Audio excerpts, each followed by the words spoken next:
people live their entire lives like pretending to be someone being that a they're character. not. Yeah. Putting on a mask or doing something. People don't truly know who they are, and you do that for so long that you really lose touch with who you are. Yeah. When I strip that away and decide to drop that, like I am a very anxious person.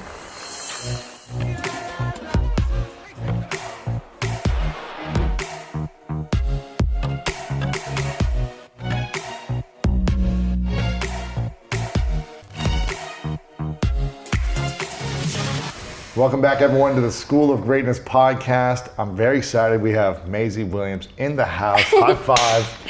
We're in London. We're in your office area, side office for your startup company called... In the cool part of town. The cool part of town. We were driving through and we're like, man, we feel cool. We actually drove through, I don't know, 15 minutes away, and there was a bunch of kids in like outfits and, you know, school outfits and uniforms, and they looked like Harry Potter kids. Yeah. I was like, where's Harry? That was everything. Where's the scar? Where is it? Yeah, everything.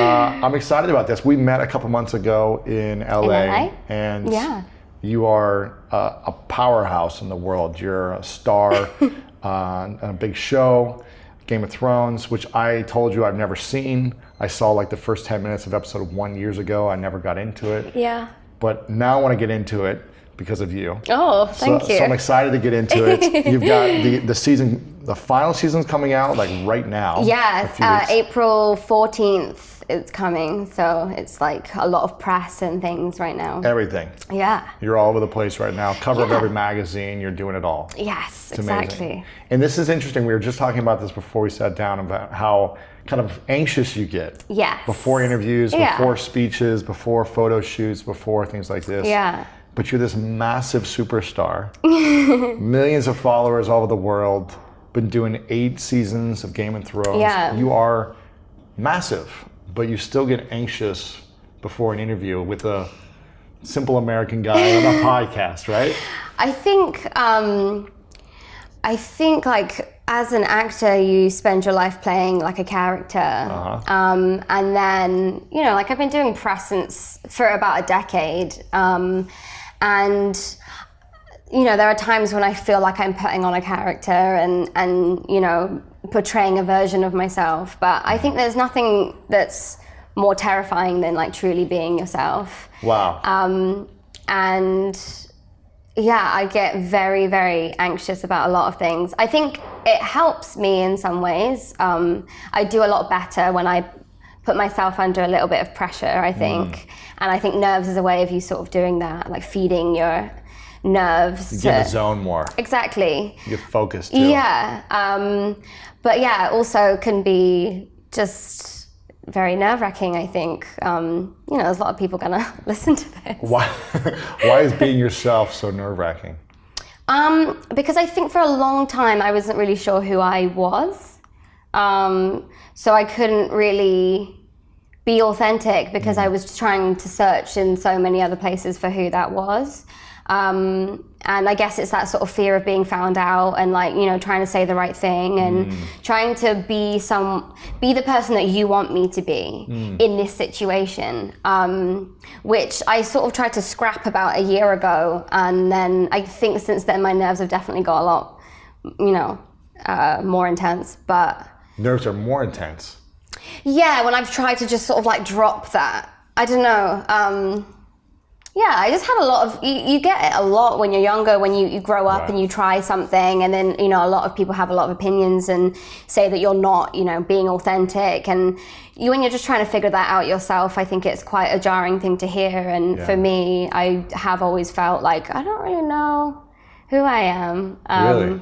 Yeah, if I'm not pretending to be someone false. Yeah. Do you think most, because you're 21 now, you're going to turn 22 soon, do you think most teenagers feel that way, even if they're not on a big show and everyone's looking at them? Absolutely. I think, you know, whenever anyone can see through my facade and they see me for like the nervous little girl that I am, I think actually I get quite a positive reaction from that. So I've really tried to just embrace it a lot more because I think people can relate to that. And, you know, getting on stage and doing a TED Talk is terrifying. And I think, you know, to see someone find it terrifying is makes you feel kind of good, like that. You're not the superhuman. I'm not I feel like it's quite a natural thing to be a little nervous to stand on a stage and talk to people. So now, is it different being on camera in front of a film crew? I mean, I don't even know how many people are filming and on set, 20, 50 people while you're doing a scene.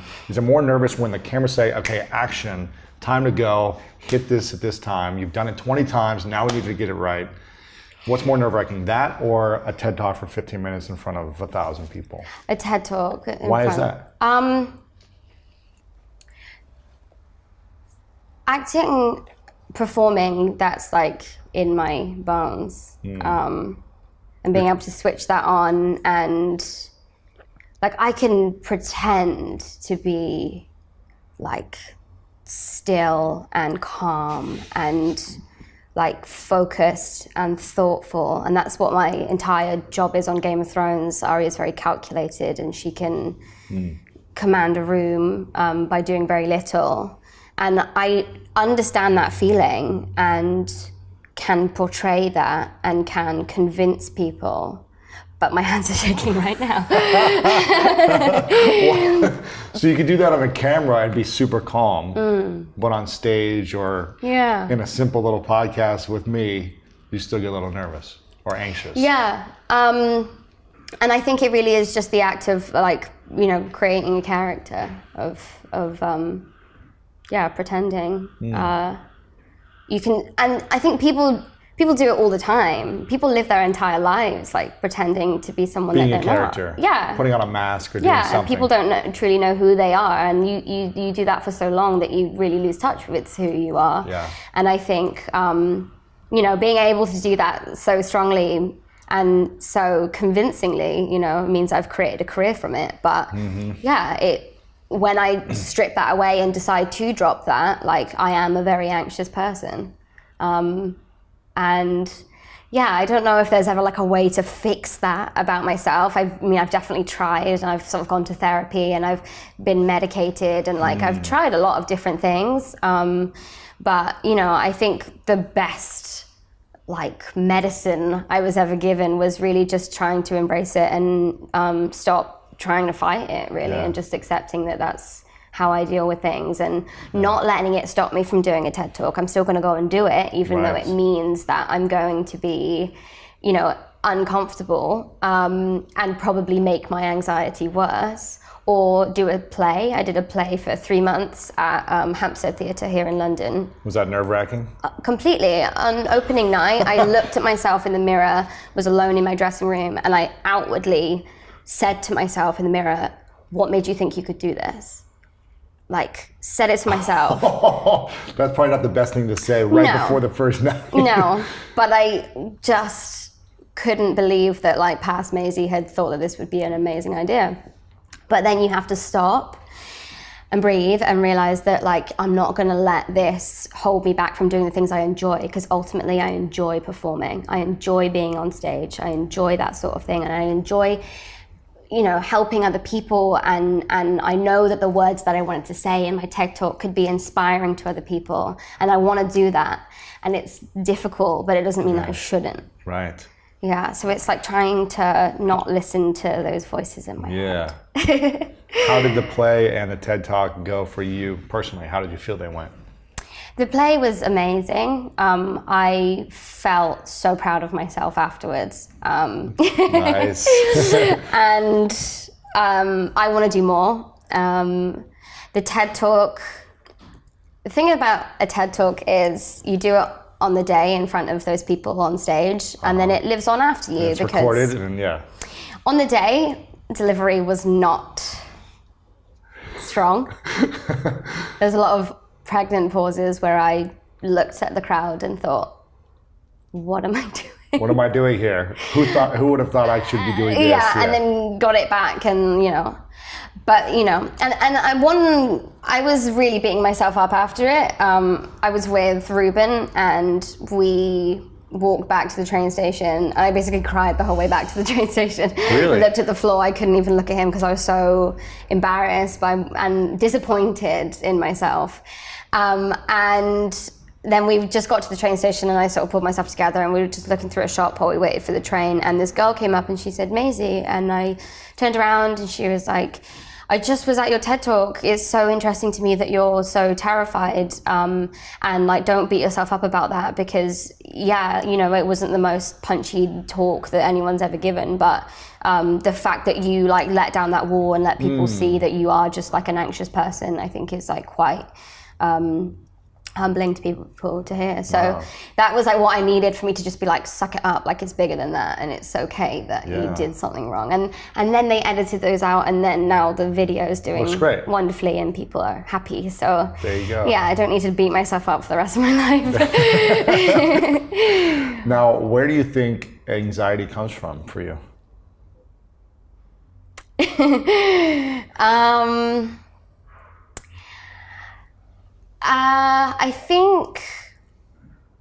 I think my entire family are quite anxious people. And I think mine's definitely sort of enhanced and comes... You're the youngest of 4, right? I am, so yes. Am I. Yeah, we sit in the same place in the family, the baby. Exactly. You think yours is enhanced? Yeah, it's just you know, mine gets worse with like being famous, you know, and the things that come with that, like being stopped in the street, you know. So, but I don't know that that's like the root of it, really. I feel like I maybe would have been an anxious person anyway, even if I wasn't famous. So I don't want to say that because I think that that's untrue. I think just self-doubt, like really, me and my entire family. You doubt yourself a lot? Yeah, I think we all do. You're this big star. You're on shows, you're, you know, celebrated. I don't think that's where your self-worth comes from, though. Where does your self-worth come from? I think like real connections with people. Like I pride myself and I judge myself based on like, you know, how many people are like good to me and help me, and how many people I help like one-to-one. Like I feel like that's how I feel like I'm worth something, if I can be that friend to call, or if I have someone to call, you know. I think that's like kind of where my self-worth is. Yeah. Is that bad? No. I don't know. I'm even doubting that. The intimate personal connections you have, the relationships you have, if they're strong or if they're not strong.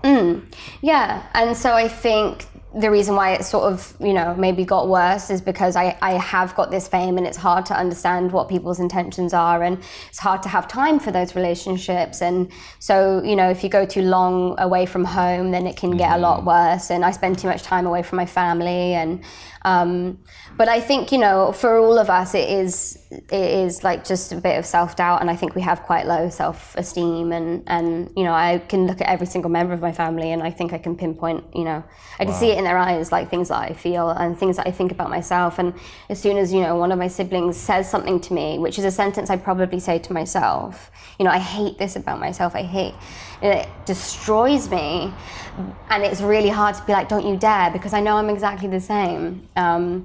So I think that it's just something within us, but we're getting much better at talking to each other and being more supportive of one another. How do you think you can shift that personally for yourself moving forward, where you're not saying negative things about yourself, or who am I to do this, or... Yeah, well, I used to tell myself I hated myself like every day. Wow. I'd say outwardly to myself. Before you started the show, during the show? No, so this maybe started when I was 15 or 16. Really? Yeah, and I would say to myself... When you're at the top of your career...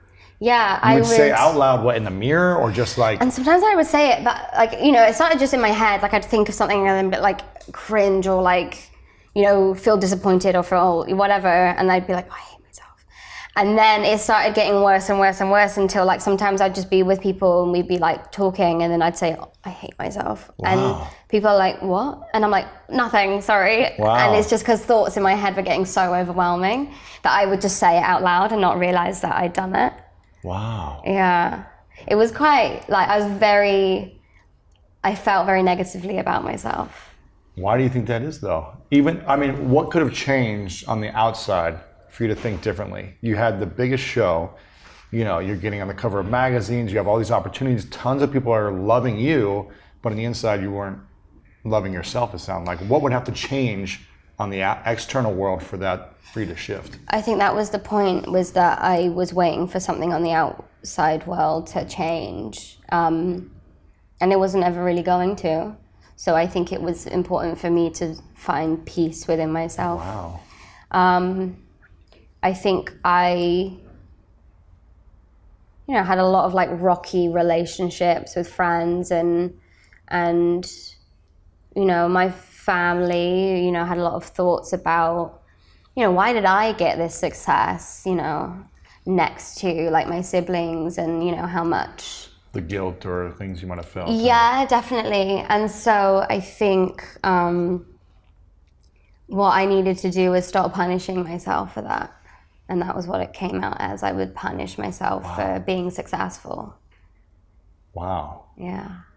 I'm surprised you've made it this far. I'm surprised you're still on the show like this long for that much like internal hatred and punishment you gave on yourself. It definitely hit rock bottom before Really? I've got to where I am now. Yeah. We wouldn't have had this conversation a year ago. Yeah, you're in a much better place now. Definitely, yeah. What was a year ago like? And I know you say you didn't want to cry or be emotional, so I apologize, but this is powerful stuff. Yeah. No, I want to tell my story. About a year ago, I was in a relationship, but I had unfortunately got into a relationship where I wasn't ready to love someone else. And I had just before that relationship, I'd had a very big argument and a huge rift within my life and in my heart, and a huge loss of friendship and like a very difficult thing that had happened. And I met this person and I fell in love with him, and our entire relationship was beautiful, but it was so separated from anything that I was feeling before. I'd created this new avenue of life with this person. And I think it got to, 2 years in, and I realized that I hadn't actually righted any of the wrongs from 2 years previously. Oh, wow. I had just cut an arm off basically and said, I'm not dealing with any of that. And was angry at the world because I was obviously upset about this, a huge part of my life that I'd cut off.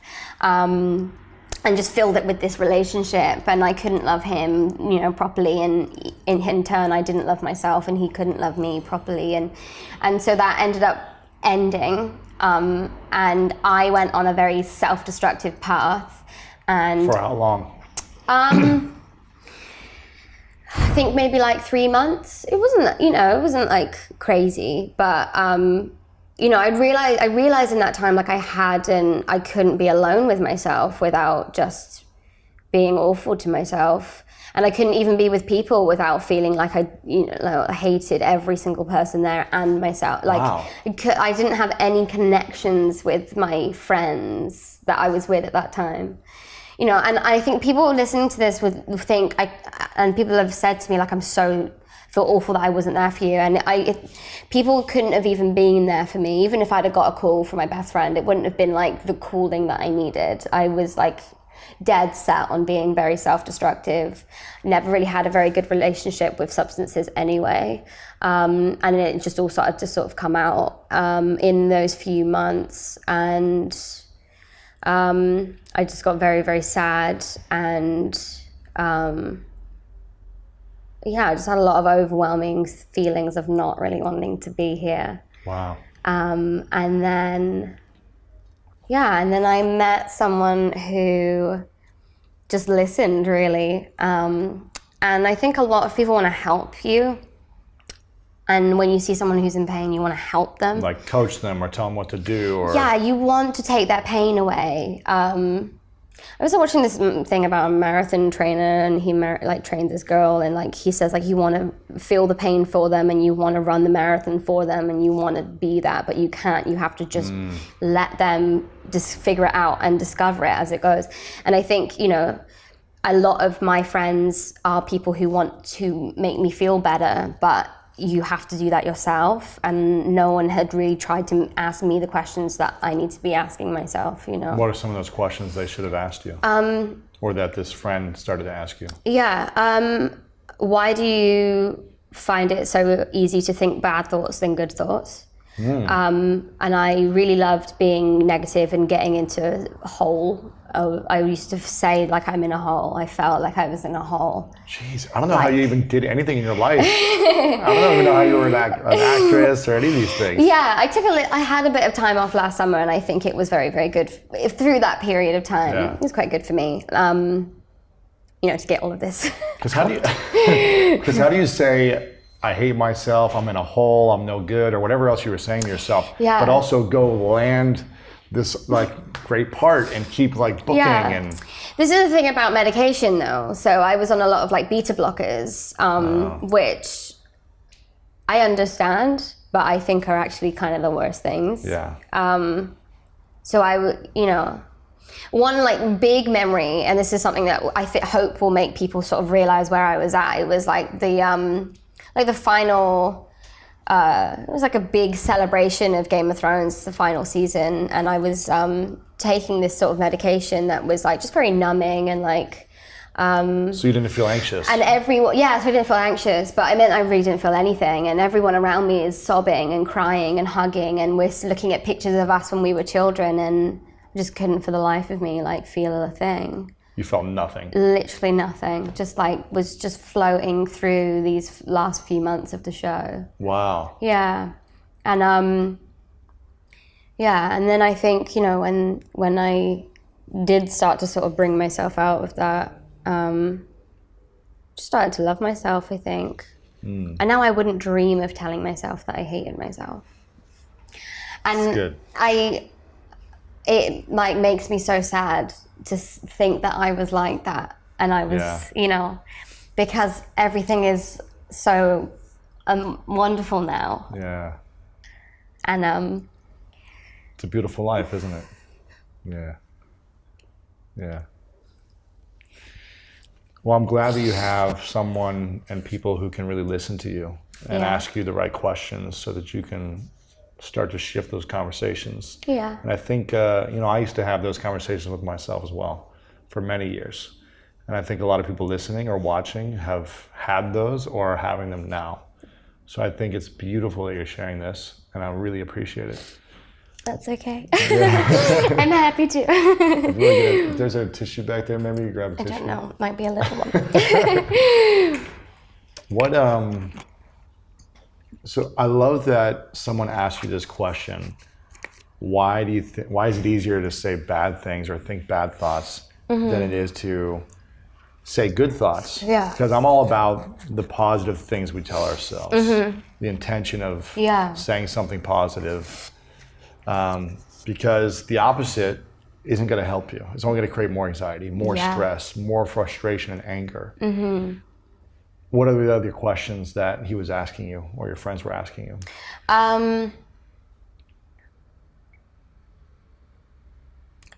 It was, I think, I feel ridiculous now. We would stay up and have conversations for hours and hours, and now I'm like, what did we say? What did he say? What was it? What was the things that helped shift you to start looking at your life differently? Like, oh wow, maybe I do say all these negative things that I shouldn't be saying. What else am I doing that I shouldn't be doing? I think what I first realized was that I was punishing myself for my success. Because your siblings, your family wasn't achieving that, or your friends weren't achieving that. So I had a bit of a rift within my family anyway. So I was disconnected from them, which means I was kind of disconnected from the truth. Because when you are disconnected from someone, you can tell yourself whatever you can, you know, convince yourself that they think something. You know, people do all the time. And so I think realizing that, you know, a lot of the things that I was telling myself were based on other things that I was just telling myself and not like facts. And understanding that I didn't need to punish myself, and actually that my family were really proud of the things that I was doing, and wanted to support me and cared that I was, I didn't feel jealous or angry or bitter. They were actually very, very supportive. It was something that I was more just afraid of, I guess, and I'd made it, a problem. I think after that, I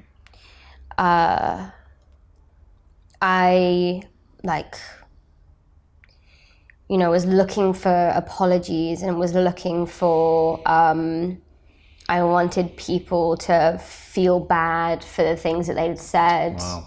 And I realized that wasn't going to happen. But I still felt very bad about things that I had said. So I decided to apologize for those things, even though I wasn't going to get anything in reply. Really? And I didn't. Yeah. So you did this in person with people or on the phone? Or? Yeah, on the phone, like Skype, FaceTime, things like that. How did you feel after you apologized to all the people that you said bad things to? Or? Yeah, I was, I was shaking. It was like, a conversation that should have happened like 2 years ago, 3 years ago, And I was like panic attack, on the edge of that sort of just that feeling. And then I was with my best friend, Sophie Turner, at the time. And so I went into the room with her and I said, I just had this conversation, and she knew a lot of the backstory. I just had this, and this is what they said, and this is what I said, and da da da da. And she was about to speak, and I was like, but I'm okay with it all, and it's fine, it's at peace, and I want to just move on with my life now.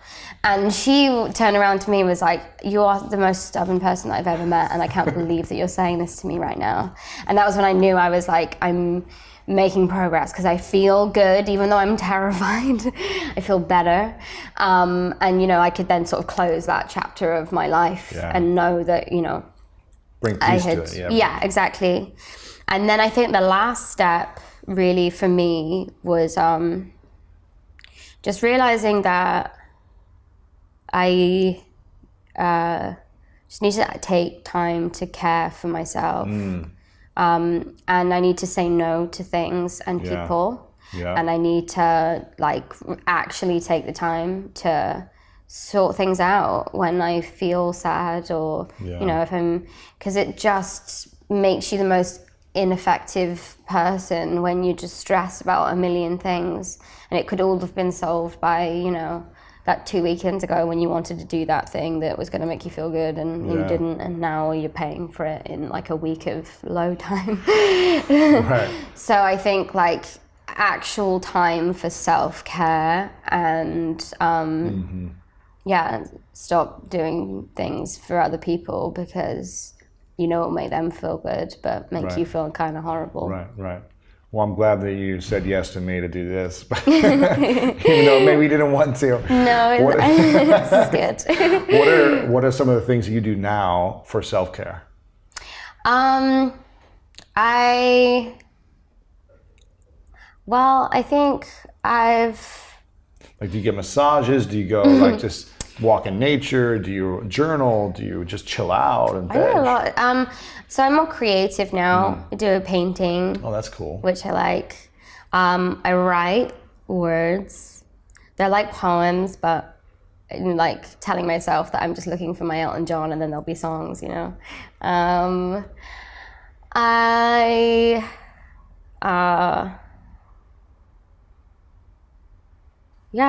just take a lot more time of self-care. I get 8 hours sleep every night, but an hour before I like to get ready for bed, and it makes you feel good. In low times, it's quite common for people, but you just stop caring about yourself completely.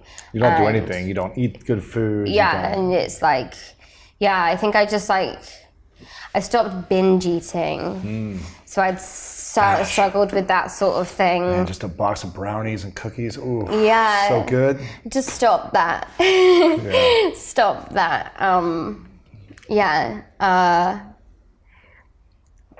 I stopped a lot of things. I don't binge drink anymore. I quit drinking, but now I will have a glass of wine with my dinner or something. But I don't binge drink at all anymore. I don't know what else I do. I just live a lot more simply now, I think. And like, I spend just a lot more time with myself. Yeah. I used to fill everything with seeing people and doing things and like, you know, trying to be there for other, you know, do things for other people. But I think really now I look at my life and it's like 5 miles an hour and it just looks like peaceful. Wow. And like very calm. And I think that was like the biggest change for me, is like having a free evening. And, you know, not booking your schedule to do everything all the time. Just cooking dinner and not being, you know, not ordering delivery on your way home at 11:30 at night and then eating it in bed and then going to sleep and then waking up at 6. And like, you know, that's what it was like. It was just around the clock mayhem. And now I just, you know, feel very calm. That's great. What advice would you have for other young women who maybe feel super anxious, super stressed out, hate themselves, ask themselves, why am I even here? What advice would you have for them, or coaching or guidance if they're listening to this? I think to just slow everything down, to write things out, I think it really depends, but I think like giving yourself there's lots of different types of like therapy that you can go and do, you know, CBT or something, I don't know. Yeah. But if that's not really for you, I think it's like just asking yourself really, really difficult questions, like questioning, getting to the root, like look further and further within, because like the answers are all there, and I think you're capable of finding that on your own. And ask yourself, like, why do you make yourself feel like this? Because no one else is doing that to you. Right. Why? And like, don't stop until you've like cried every last tear about the reason why. Like, keep picking yourself and keep trying to understand it. Yeah. I'm still, you know, on my way to figuring that sort of thing out. I think, you know, it's definitely like, just like layers and layers of like, you know, trying to understand that. But I think it's all within you. And I think, you know, trying to find, you know, getting support and help from friends or boyfriends can be like really, really wonderful. But at the end of the day, like, you can't mask any of your problems with that, because they'll just come back in 3 years' time when it's even harder to grasp. Yeah, because you did that. You like got into a new relationship and then you masked it and everything was good for a while, but you were still angry underneath later because you hadn't addressed certain things that you were frustrated about before. Exactly. So I think it's just like, it's all within you. Yeah. And I think, you know, understanding that, and, you know, every day I live my life differently now. I feel like even being aware today that I'm anxious, like, an understanding that if I come off a certain way, like, I'm just aware I don't come off in a certain way now, because I'm just understanding that I'm anxious rather than pretending that I'm not and being mean, or, you know, however it comes out in different people. Or snobby or whatever it is. Yeah, exactly. Yeah. So I think, you know, just, it's like, not just, I think like looking within yourself is like the answer to so many problems in life. Yeah. Have you read the book, The Alchemist? No, it's Ruben's favorite. It's his favorite? It is. You got to read this. I do. But it's all about the treasures is within you. You know, the answers are within you. And it takes you on a beautiful journey to discover that. What do you think is your biggest fear right now? My biggest fear? Not like spiders, but, you know. I think I have no doubts that I'm going to do wonderful things with my life. But I have a tendency to judge myself based on other people's opinions of me, and that's sort of where a lot of my anxieties have always been, and something that I'm trying to change, but I don't know, you know, 1 year of doing that isn't going to solve that. And so I think, you know, now with the show ending and moving forwards into my life and deciding what I want to do, I just worry that if people are very vocal about what they think on my life, that it might affect me. Even if it just upsets me, like, that kind of scares me, because when I get upset, it makes me just forget a lot of the things that I've worked so hard to try and understand. It's because you put that energy on that upset or people's opinions. Exactly. As opposed to the good things you've done. Yeah. Or your mission or what you want to create. Yeah, and that's when it starts creeping back in, you know. It's like one knock or one thing you read and then it can just spiral. And I know that I'm still very capable of doing that. Wow. So it's just, that's what my biggest fear is for the future, because I don't want it to stop me from doing things I want to do. Yeah. But other people's opinions do still like really affect me. So how do you detach your emotions to what other people say about you? I think positive or negative. I don't know if this is the right answer, but for now, what I'm going to do is not see them. Don't read any newspapers, don't read social media comments. Yeah, I mean, that's definitely not the answer. Mm-hmm. That's helpful, I think, too. Yeah, but I think for me, it's going to be about coming away from sort of social media, and because if I'm trying something new, I want to be able to try it and realize it and figure it out before I have to present it to someone for their opinion. Mm-hmm. But the thing is about being famous and doing anything is that people are always watching you, so you can't. I can't ever be a beginner at anything again. Right. Because everyone's waiting for you, judging you. Exactly. Yeah. It's what makes you think that you can do that? I'm well, I don't know. I'm just figuring it out right now. Yeah. So I think, at least locking myself away until I, know exactly what it is that I want to go out and do next. I think that's important and something that I'm so excited for, just to be able to take time out and be creative on my own and maybe even study again. I always told myself I'd never go back to school, but I think I might. Wow, there you go. Yeah. Because you've been doing this show for 10 years now? Yeah, 10 years in a few months. Wow. Yeah. It's consumed your life. My whole adolescence. I was a full child, 12 years old. And now I'm full, a full adult, but over 21 is you're officially an adult. Exactly, so. At least age-wise. Emotionally, yeah. Emotionally, I think I was more grown up then. No, I'm kidding. But it really has been, everyone's watched me grow up. Yeah. Are you more excited about the show being over and seeing what's next? Or are you more worried about, am I going to book a big show again with a big role? Or, because I know some actors, we talked about this last time, they've been big stars for years. The show ends and then they can't even get a casting for the next 3 years. Yeah. I don't, my idea of success for my future isn't trying to do something that was as successful as Game of Thrones again. That's smart. Most people don't have that point of view. Yeah, I think that's where I've clashed sort of, opinions with a lot of people in my life for what I want my future to be. And for me, I don't see success as, always going bigger and better and bigger and better, because it's not what I want. Yeah. I have no intention of being any more famous than I am right now. I'm happy for that to just get less and less. And in terms of being an actor and the characters that I want to play and the emotions that I want to sort of portray, it's very rare to find those sort of things within, very, very big movies. Mm-hmm. And they sometimes don't ask questions that are, moving enough or deep enough or real enough. And I think that, I really want to tell stories that are heartbreaking, or I want to just feel really, I'm a very emotional person. I feel things very, very deeply. And I love that. And I want other people to feel that watching movies.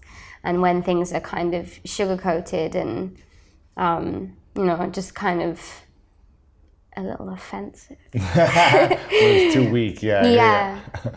I think, so you want to create more opportunities like that for yourself. Yeah, and even not just in the acting world, but other personal achievements and things that I judge my life on. And I want to run a marathon, right? By when? We're not talking about it. What age do you want to complete it by? Well, this is the thing. It's I want to do it for myself and no one else. Uh-huh. And so it's like I don't even want people to know when I'm doing it. Okay. I don't, and like, you know, I could raise so much money by doing a marathon, and you know, I'd rather just donate that out of my own pocket than like having this, I'm doing this. It's pressure, It's not about anyone else. That's cool. So it's just, so it's things that I want with my life that I think like, you know, it's hard to convey to like a manager or someone and be like, personal stuff you want. Just personal little things that I want to do with cool. my life. That's cool. Yeah. What would you say is your superpower?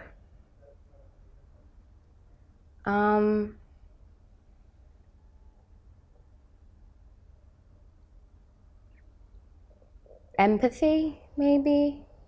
I don't know That's a powerful one. Yeah. That's a very powerful superpower. I feel like I've felt a lot of emotions, like, and I can feel them for other people. Yeah. And I have friends that, you know, aren't anywhere near as like emotional as me.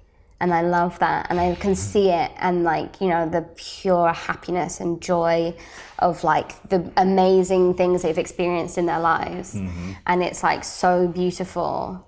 But at the same time, like, I feel like I can just feel real sadness for other people. Yeah. And like, it can really, consume me sometimes. But it's a superpower and can also be your kryptonite, huh? Exactly, yeah. So you got to learn how to manage it sometimes. Yeah, exactly. And like be proactive, like on your empathy, like use it. Help someone, you know, I like that. see what's making them sad or whatever it is, and like, you know, be able to understand it enough within myself about what I needed to do at that moment, and you know, how I can help someone in that moment. I like that. Yeah. Who was the most influential person in your life growing up, and what was the biggest lesson they taught you? My mother was the most influential person on my life, and she taught me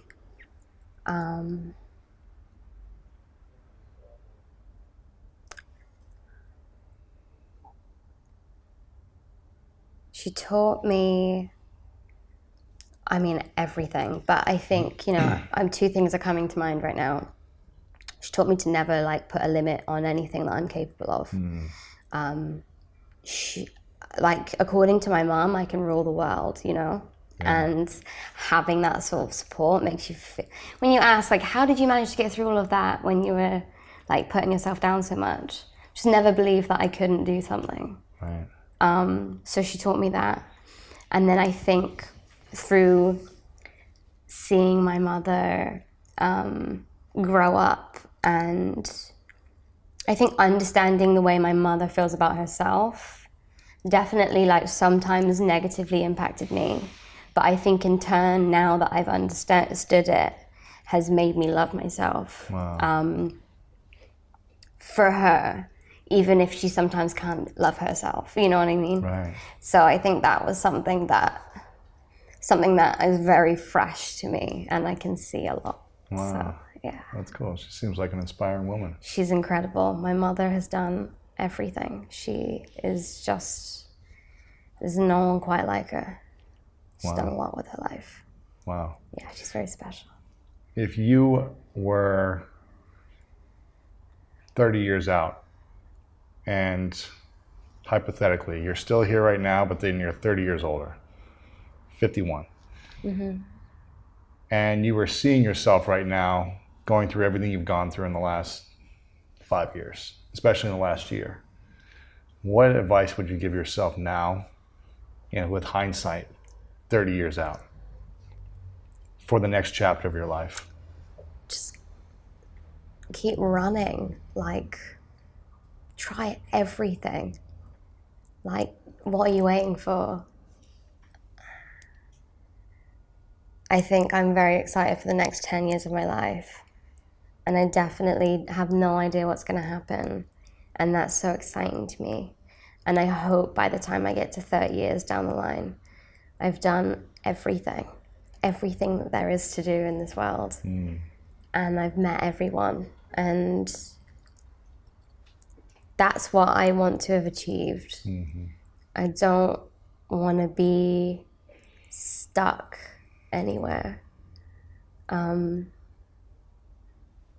know, I think I've relied so heavily on this really great opportunity that I was given so young, but it's like I want to run away from it and just live a normal life and see what I can achieve on that.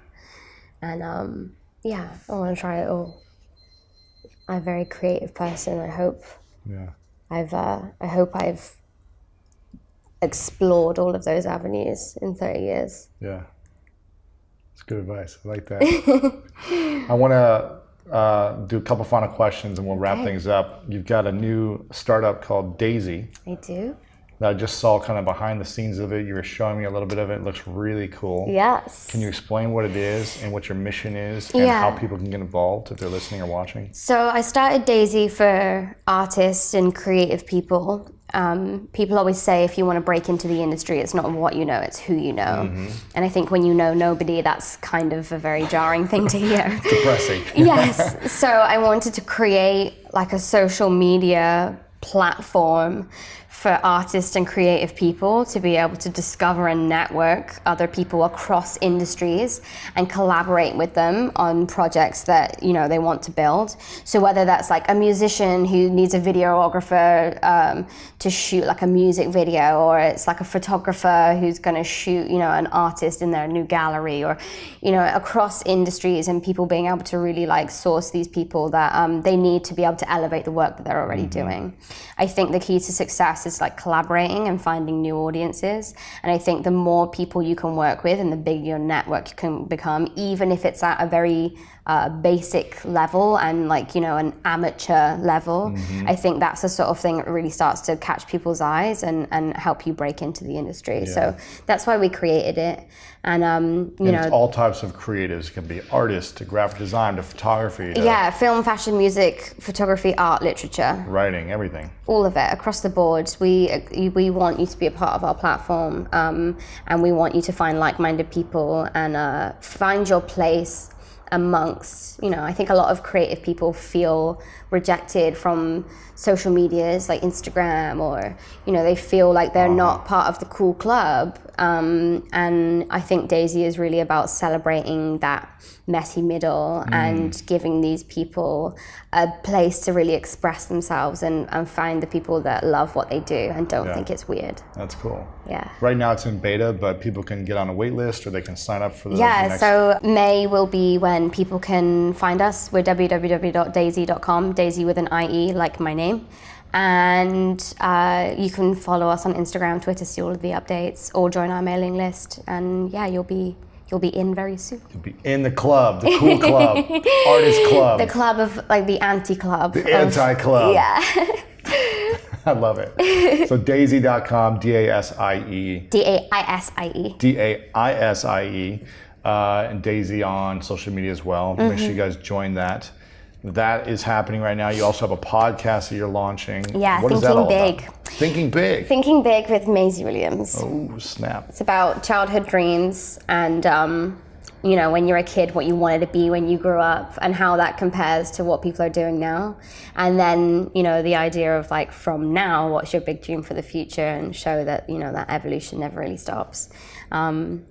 Yeah, it's been really, really wonderful. I just speak to a lot of really creative people, and I think it's really interesting to see that for so many creative people, it's like their career is taking off, but usually that means that you're sort of crying into a pillow. So it's interesting. Really? Yeah, it's when their career takes off, they cry into a pillow? Yeah, I think isn't that a line from, I think it's Devil Wears Prada or something like if your career is going well, I don't know. I'm going to misquote it, but there's a really great line from Devil Wears Prada, just about like, you know, when your career is taking off, like your personal life is usually. Oh, your personal life is like suffering, Yeah. Because you put all your energy into your career or your dream, but then it's finding balance. You lose yourself over here. Yeah. I think you talk to so many people, and I've not talked to many for my podcast, but in terms of interviewing people for Daisy.com and you know, the magazine or the profiles and, you know, content that will all be up on the website soon. I think what I've really learned from creative people is that, like, there's a lot of pain. That's what makes you so good. But that's what also, you know, makes you tears suffer. you apart. Yeah. Yeah. And trying to balance that is like the mission for so many people. Wow. Yeah, and it's just like a constant like teetering on that scale of, am I going to lose it all, or am I going to be very, very successful? Right. Yeah. It's just always like that. And I think, you know, for anyone who wants to get into the creative industry, is like, it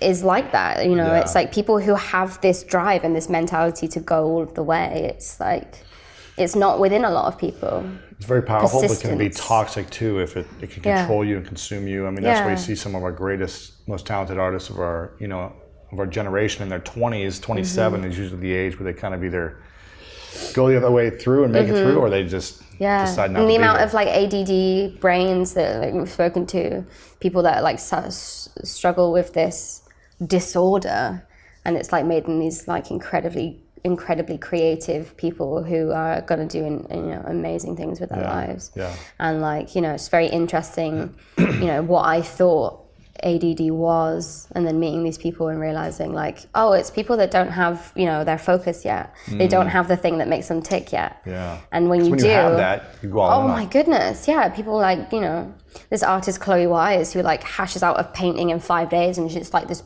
huge canvas, and she's like, that's it, I'm done. And then she goes on to the next one. And it's these like beautiful, like it's like painted pictures of like pictures she's taken of her friends, and it's like multimedia kind of. And she like will just go and paint and paint and paint, and when she's done, she's done. She will not touch it again. She'll move on to the next one. Wow. You know, artists can't do that a lot. It's like a very interesting part of her brain that can just churn things out like that. It's incredible. It's crazy. Yeah. You know, you can't lock someone in a room and just say like paint 17 canvases. It's hard. You know, a lot of people can't do that sort of thing and find that sort of thing insane. So yeah, I think it's been really interesting to me seeing these oddball people and realizing like, no, that's what makes you successful. Yeah. And I think, you know, for people, it's very important to find those oddball things about yourself. Embrace them. Yeah. And go all in. You got Daisy, you've got Thinking Big, Game of Thrones, all happening right around the same time. So it's going to be a very exciting next couple of months for you. It is. Is there anything else that you want to share or talk about, let us know about, that we can support you with? No. I don't think so. There's all of that crazy stuff going on. But I think just like, you know, to remember that it looks all very superhuman, but it's just a girl underneath it all. Just a girl looking at a boy. What's that line? What's that line? Asking him to love her. Asking him to love her. What movie is that? It's Notting Hill. Is that Notting Hill? Oh, that's here. Yeah, it's just we gotta go to Notting Hill soon. You do. I gotta check it out. Portobello Road. You should go. Yeah, I've been there before, but I gotta go take some photos. Go and see the Blue Door. Okay, yeah. Just Travel what's bookshop. the line? Tell me the line. Just a girl standing in front of a boy, asking him to love her. I love that we're in London right now. Okay, so we can follow you on Instagram. Instagram, yeah. Even though you want to be less famous, but I'm going to be maybe like sort of drifting away from all of that sort of thing soon. It's your Maisie _Williams? Maisie_Williams, yeah, on most social platforms. So if you guys, before she goes away from social media, go follow her right now. Take a screenshot of this video or audio, tag her on the Instagram story. Let her know what you enjoyed about this the most. I'm sure she'd love to hear the thoughts and feedback on this. So make sure to tag Maisie and let her know. I've got 2 final questions for you. This is called the 3 truths. Okay. So imagine it's your last day on Earth 100, 200 years from now. You have superhuman strength. You live as long as you want. But then one day you got to call it quits, right? You got to move on to the next chapter. The next scene, if we want to keep it in theme there. And you've done it all. You listened to your 51-year-old self who said, go adventure, go do everything, meet everyone. You did everything you wanted to do. You lived the most incredible life of your dreams. You look back, you have 0 regrets. And you get to leave the world with 3 lessons, 3 truths, that this is all they would have to remember you by. From every lesson and experience you've had, the people you've met, the things you've loved, the losses, everything. 3 things you get to leave behind for the world to remember you by. What would you write down as your 3 truths?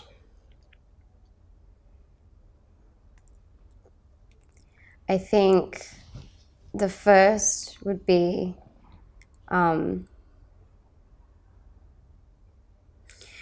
I don't know how to put it into words. I guess it's like how I'm remembered by other people means nothing unless I feel good about myself. So I don't know how I turn that into so kind of like the opinions of other people doesn't mean anything unless you feel good about, unless you love yourself. Exactly. Yeah. I like that. That's a good truth. The second, take care of the people around you. Put out good energy into the world. Be a beacon of light even in some of like real dark days that we're going through right now. I think the last one would be to look up when you're in the world. Yeah. Because I don't do that.